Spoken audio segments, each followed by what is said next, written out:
বন্ধুরা, আমি তুলি আমার সাধারণ রান্নাঘরে আমার বন্ধুদের জানাই আমন্ত্রণ। আজ আমার রান্নাঘরে আমি রান্না করতে চলছি চিংড়ি মাছের মালাইকারি।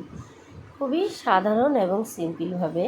দেখো, একটা ছোট সাইজের নারকেল আমি এখানে কুড়িয়ে রেডি করে নিয়েছি, আর নিয়েছি সামান্য পরিমাণে সাদা সর্ষে, আর এখানে নিয়েছি গোটা কয়েক কাঁচা লঙ্কা আর সামান্য আদা। এগুলো সব আমি রেডি করে নেব। মশলাটা আমি বানিয়ে নেব আগে আদা জিরা আর এই যে সর্ষেটা দিয়ে একসাথে একটা পেস্ট তৈরি করে নেব। এই যে তারপরে পেস্টটা নামিয়ে রেখে নারকেলটা একটু জল দিয়ে ভালো করে একটা পেস্ট বানিয়ে নেব। একটু জল দিয়েছি আর খুব সুন্দর অনেকক্ষণ ধরে পেস্টটা করতে হয়েছে, যাতে নারকেলের দুধটা বের করতে ইজি হয়। এই যে একটা ছাঁকনার সাহায্যে এবার আমি চামচি দিয়ে চেপে চেপে নারকেলের দুধটা বের করে রেডি করে নিচ্ছি। আর চিংড়ি মাছগুলো তো আমি সুন্দর করে পরিষ্কার করে রেডি করে রেখেছি। নতুন বন্ধুরা যারা ভিডিওটা দেখছো অবশ্যই লাইক কমেন্ট এবং চ্যানেলটাকে সাবস্ক্রাইব করে পাশে থাকবে, ভালোবাসা দিয়ে যাবে, আর আমিও তোমাদের পাশে থাকবো। দেখতেই পাচ্ছ নারকেলের দুধটা আমি রেডি করে নিয়েছি।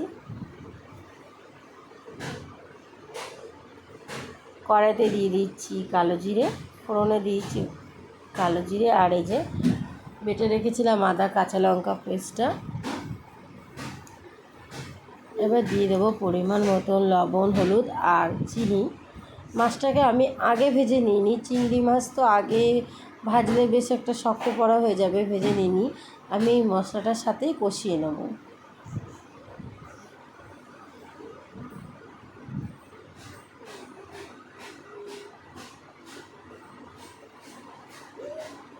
দেখো মাছগুলো যে কেটে ধুয়ে পরিষ্কার করে রেখেছিলাম, ওটা দিয়ে এবার ভালো করে কষিয়ে নেব।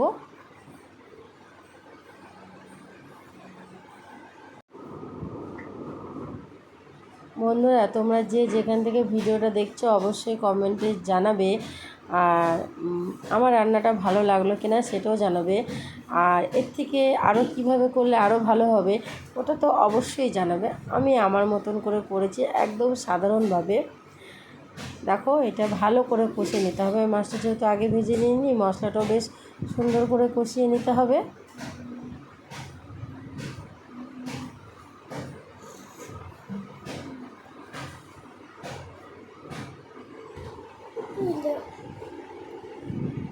দেখো মশলাটা কষানো হয়ে গেছে, এবার আমি যে নারকেলের দুধটা বের করে রেখেছিলাম ওটা দিয়ে দেবো।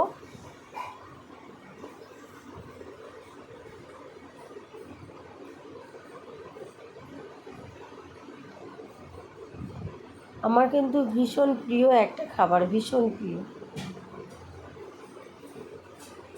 হ্যাঁ, গলদা চিংড়ি দিয়েও করা যায়, আজ আমি ছোট চিংড়ি দিয়েই করলাম। এটাও খেতে কিন্তু দুর্দান্ত স্বাদ।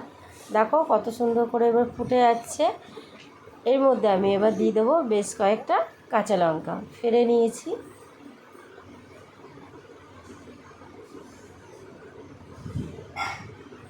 কাঁচা লঙ্কা দিয়ে ফুটিয়ে নেব। যখন হয়ে আসবে বুঝতেই পারবে, দেখতে পাচ্ছ কতটা ঝোল আমার শুকিয়ে গেছে, একটু গামাখা ভাব হয়ে আসবে, তেল ছাড়বে, রেডি হয়ে যাবে আমার চিংড়ি মাছের মালাইকারি।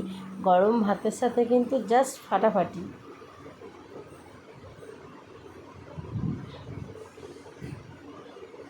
দেখতে পাচ্ছ ঝোলটা শুকিয়ে গেছে, আমি এই অবস্থায় এবার নামিয়ে দেবো।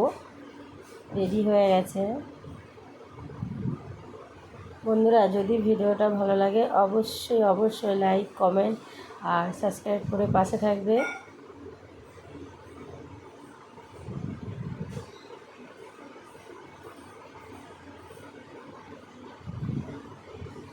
ভালো থেকো, সুস্থ থেকো, সবাই সবার পরিবারে খেয়াল রেখো।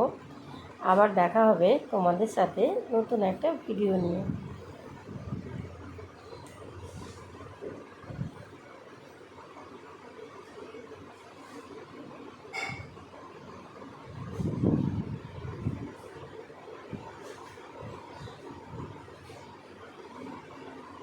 ওকে বন্ধুরা, টাটা বাই বাই, সবাই ভালো থেকো।